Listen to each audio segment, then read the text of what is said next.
I hate everything about you, Grandma. We want to live just as a family, so get out. Aurora, my eldest son's wife, yelled at and started throwing my belongings around the room. Seeing this, my younger son's wife, Evelyn, seemed to make up her mind and said, "Hannah, then please come to our house if you'd like." She said this while taking my hand. It seems like Evelyn had a plan. My name is Hannah, and I'm turning 75 this year. I've been working with flower arrangement since I was young, and I rent an old house in the neighborhood to run my flower arrangement classes. I don't like being too strict with my teaching, and although there are rules to remember, I think it's enough if everyone enjoys arranging flowers together. Perhaps because of this approach, my classes have become quite popular, and it's hard to get a reservation. Until a few years ago, I mainly taught local women. Why not teach flower arranging to tourists too? Evelyn, my younger son's wife, suggested. Evelyn married my younger son 2 years ago. She's always cheerful and energetic, loved by people of all ages and genders. Her youthful appearance has made her a favorite in the neighborhood. She doesn't have children, but has been a great support to my younger son and is a wonderful wife. Thanks to Evelyn, my flower arrangement classes are on track, attracting members even from neighboring towns.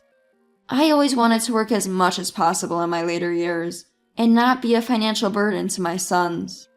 My husband still works as a tax consultant at 70, so I too wanted to have a job. So it's a blessing that my flower arrangement classes are popular and provide a stable income.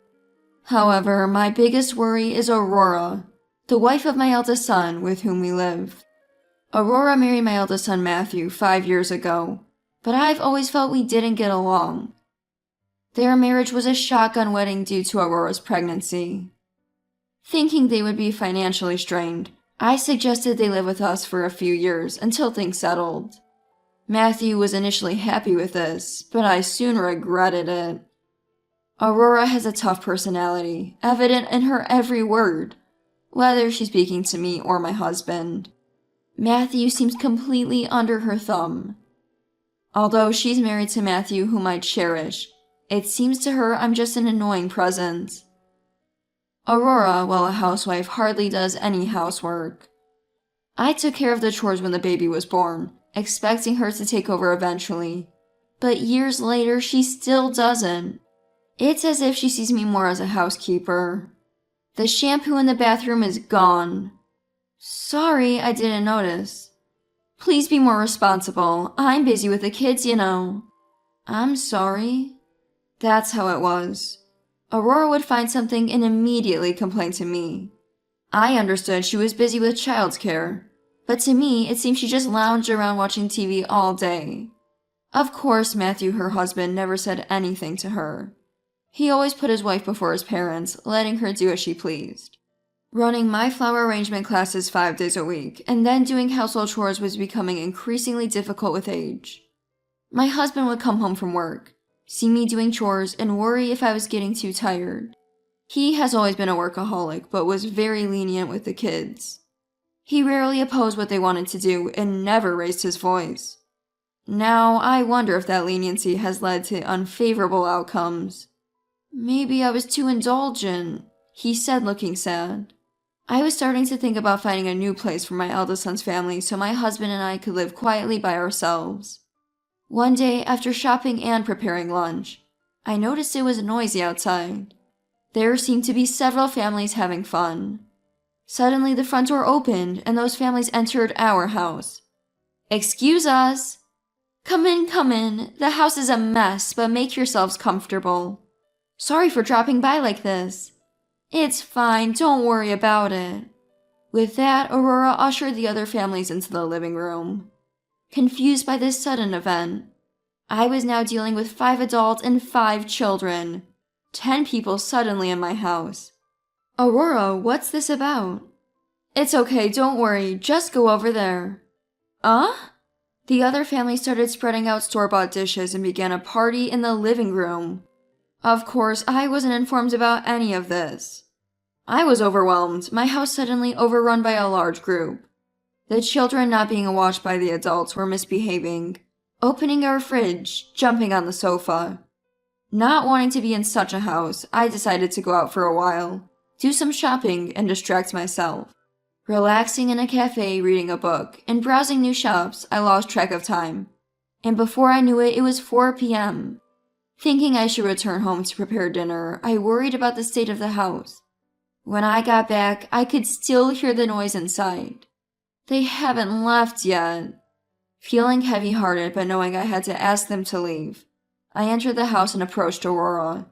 Then she said something unbelievable. "Oh, these people are staying over tonight." "What? But the rooms are—" "We'll use your room for them, so you should stay in a hotel tonight." That's absurd. Suddenly faced with such an unreasonable demand, I was at a loss. I immediately called my husband and explained the situation. Even he was shocked, saying, "What?" But it seemed like there was nothing he could do since other families were already at our house. So I contacted my younger son Robert and decided to stay with him for a day. Robert, having heard the situation, was surprised by Aurora's domineering behavior but gladly agreed to let us stay. "Sorry for calling out of the blue." "Don't worry about it. I'm often away for work, and Evelyn will be happy to have someone to talk to," he said, comforting us. "It must have been hard for you. You can stay with us as long as you need." "Thank you, that's a relief. But what about Aurora? Didn't she say anything to you, Hannah?" I was just as shocked. "Actually, we've been having trouble too." Evelyn then began to talk about the troubles with my eldest son's family. It turned out that the younger son's family had lent them money. They weren't exactly well off, but since they didn't have children, they decided to help out a bit. However, the repayment deadline had passed, and they were making excuses not to pay back. Especially Aurora, who even got angry and made excuses, causing quite a problem. The younger son and his wife. "We'll just consider the money we gave as a gift and let it go." It seems that they have decided to go with that idea. I wish they could pay it back, though. It was a significant amount. "How much did you lend?" $10,000. "What? Such a large sum? I've been giving them money every month, too." "Really?" "I, too, have been giving my eldest son money every month. Since my grandchild was born, I thought they might need it, so I gave them $1,000 monthly, yet they still seem short on money. Of course, they don't pay rent since the house belongs to my husband and me. It was a mystery where all that money was going." A week later, after finishing my flower arrangement class and returning home, I saw a white truck parked in front of the house. "What's this?" Curiously looking, I saw workers who seemed like contractors coming out of the house. "We'll contact you again once we have the estimate." "Okay, thank you so much," Aurora responded with a smile. "Aurora, what's happening?" "Oh, nothing really." Aurora acted as if she wanted to keep it from me. "But they were talking about an estimate." "Well, we're planning a home renovation. That was the estimate." Her shocking revelation made me raise my voice. "What? I haven't heard anything about this. When was this decided?" "It doesn't matter when. The house is old, and we're making it more comfortable to live in. But we don't have that kind of money." The first thing that concerned me was the issue of money. I couldn't believe my eldest son's family, who always relied on me, would pay for the renovation themselves. "For the comfort of our family, please take care of it. We don't have the money to pay," Aurora said. "That's absurd." Unbelievably, Aurora had decided to renovate the house without consulting me or my husband. Our house, indeed old, didn't urgently need renovations. There were no steep stairs or significant level changes. Upon asking, it turned out Aurora wanted to remodel the rooms to make them stylish. She felt embarrassed living in an old house while her friends had trendy homes. Her childish reasoning left me speechless. Moreover, I had been thinking about asking the eldest son's family to find a new place, but Aurora's plan suggested they intended to stay long-term. The thought of living together for many more years made me feel gloomy. Reaching my limit, I decided to vent to Evelyn. Both of us troubled by the eldest son's family, it had become easier to share our frustrations. She started talking about renovating on her own? Unbelievable! Yes, and it looks like we're expected to pay. Is there any way to stop her? After I said this, Evelyn seemed to have an idea. Let's teach that couple a lesson. How? I have the perfect plan. Let's fight back now. Saying this, Evelyn began to devise a strategy with an excited look. A week later, Evelyn came to my house. She had some kind of recording device in her hand. Aurora, when will you return the money? What? I can't right now. We have a child after all. Aurora refused to repay the borrowed money, using her child as an excuse. Frustrated by her attitude, both Evelyn and I grew increasingly irritated. Well, our grandchild is starting elementary school soon, so perhaps it's time for you to move out. I'm getting old and want to live peacefully. What are you talking about? We're about to renovate. There's no way we're leaving. Caught off guard by mine and Evelyn's suggestion, Aurora panicked but refused all our demands. I hate everything about you. We want to live just as a family, so get out. Aurora yelled that and started throwing my belongings around the room. Seeing this, Evelyn seemed to make up her mind. Hannah, then please come to our house if you'd like. She said this while taking my hand. Evelyn seemed to have a plan in mind. Leaving an enraged Aurora at home, Evelyn and I went to my younger son's house. She shared her plan for retaliation against Aurora with me. Listen, if things stay as they are, they'll do whatever they want with the house and take your money, putting you in a tough spot. So, let's fight back and give them a taste of their own medicine. But how can we do that? First, stop all payments for the house. Although I lived with my eldest son's family, I never received any contribution towards living expenses. We paid for everything from utilities and groceries to neighborhood association fees. Thankfully, the house was already paid off. And don't give them the usual $1,000 every month. I see, but then I might not have a place to live. My biggest concern was becoming homeless. At 75, I couldn't buy a new house. Stay in the house until our counterattack is over. That way, it won't matter if the water or electricity gets cut off. That makes sense. Feeling a bit weak for fearing losing the house, Evelyn encouraged me with determination. We need to make Matthew realize how much they're taking advantage of Hannah. Her eyes were full of seriousness. Besides, we don't know how long we can keep working, so we should save as much money as possible. You're right. Then with Evelyn's help, I changed all the house-related payments. They were being charged to my credit card, but I switched to having the bills sent to the house. This way, the payment slips would start arriving at the house next month. Both Evelyn and I couldn't help but smirk, thinking about our retaliation. Since my eldest son's family rarely checked the mail, they might not notice the bills and end up with the utilities being cut off. The thought made us laugh uncontrollably. Our counterattack continued. With Aurora's requested home renovation about to start, my husband and I decided to have a talk with the eldest son's family about the future of the house. Is the renovation starting next month? Yes, but do you still have complaints? Aurora's mood soured instantly when the renovation came up. It's not about that. As you said, the elderly should pass their homes on to the younger generation. So we've decided to give this house to Matthew and his family. My husband spoke the words he had thoughtfully prepared. The eldest son's family began to celebrate as if they had been waiting for this moment. Yes! Finally, the house is ours. Lucky us. Just so you know, if you ask for it back later, it's not happening.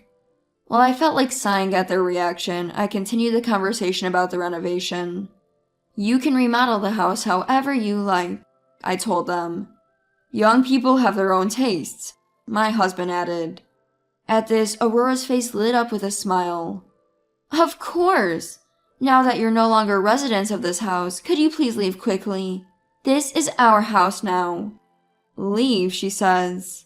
Make sure to move out your stuff quickly. Despite being irritated by Aurora's attitude, I reminded myself that this was all part of our retaliation and held back. Soon after, Evelyn helped me pack our belongings and move them to my younger son's house. "I'm always causing trouble for you." "What are you talking about, Hannah? The real counterattack is just beginning." While talking like this, we moved our belongings into the house. The estimate from the remodeling company had already arrived, and both my younger son's family and I were shocked at the amount. Not just changing the wallpaper and flooring, but they planned to relocate stairs and change the layout. The cost was as much as building a new house. Can they even afford such an amount? Probably not, but it's their own doing. I can't believe they're expecting us to pay for this. Due to Aurora's insistence, the remodeling was almost a complete overhaul of the house. The contractor even said it would be cheaper to buy a new house. But the eldest son's family, thinking we would pay, seemed to be moving forward with the renovation to their liking. Aurora spent her days not doing housework, but poring over interior design magazines. Seeing her like this made me want to start a retaliation right away. We had already informed the remodeling company about their payment. "We are giving the house to our son and his wife, so please charge them for everything. The amount in the estimate is fine." The company agreed, and once a significant down payment was made, the work would begin. The down payment was over $10,000. I doubted Matthew and Aurora had such money, but I decided to watch how things would unfold. A few days later, an infuriated Aurora came to my younger son's house. "What is this about us having to pay? Why?" "Why? We told you to do as you like since we're leaving," I replied. "You both seemed happy about it." "You said you'd pay for the remodeling.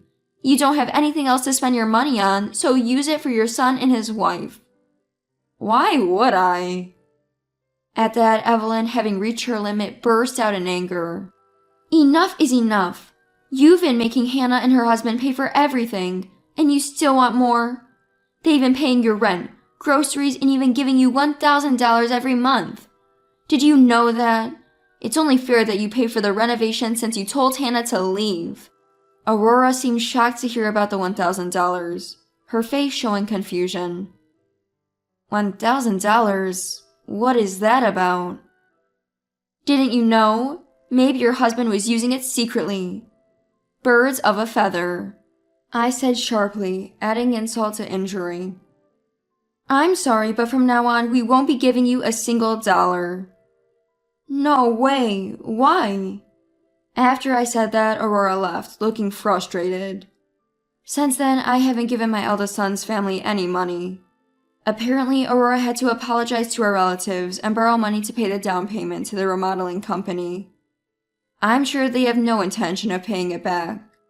Now that they've kicked me out and got the house, they have to manage all the expenses they used to rely on me for, and life seems to be getting tough for them.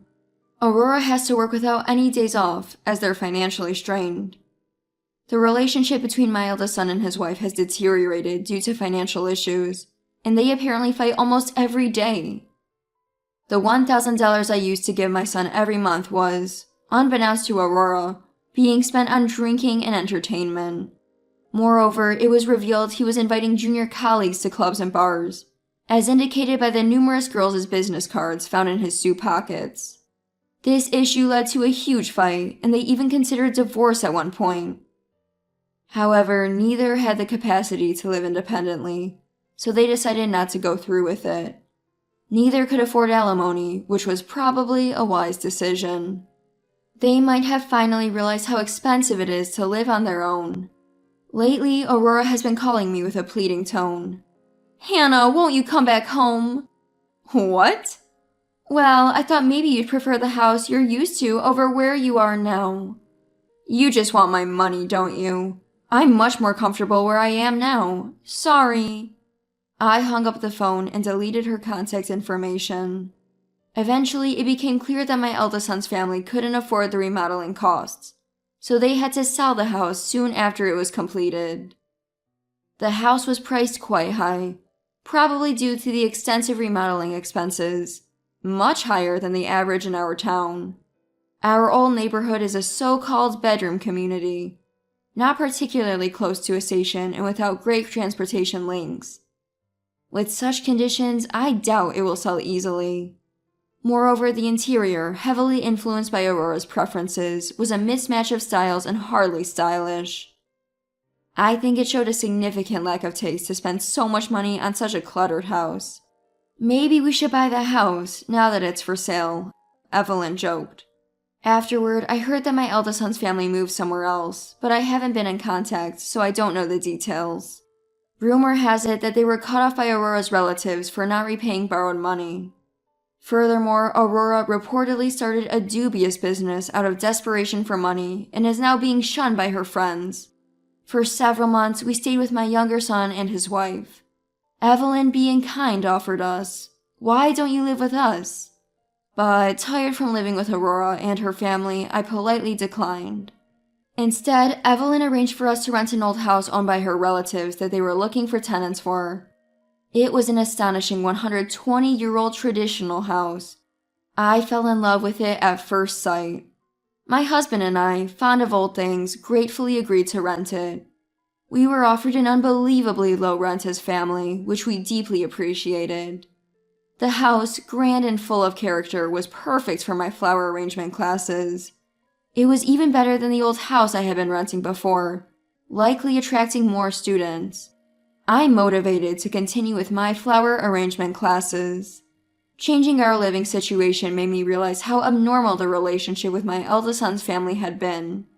I hope my eldest son and his wife learn to value the people around them more than their use of money.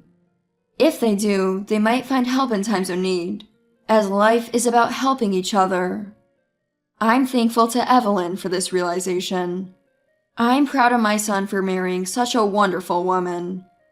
I don't know how long I have left, but I plan to continue supporting my younger son and his wife as much as I can.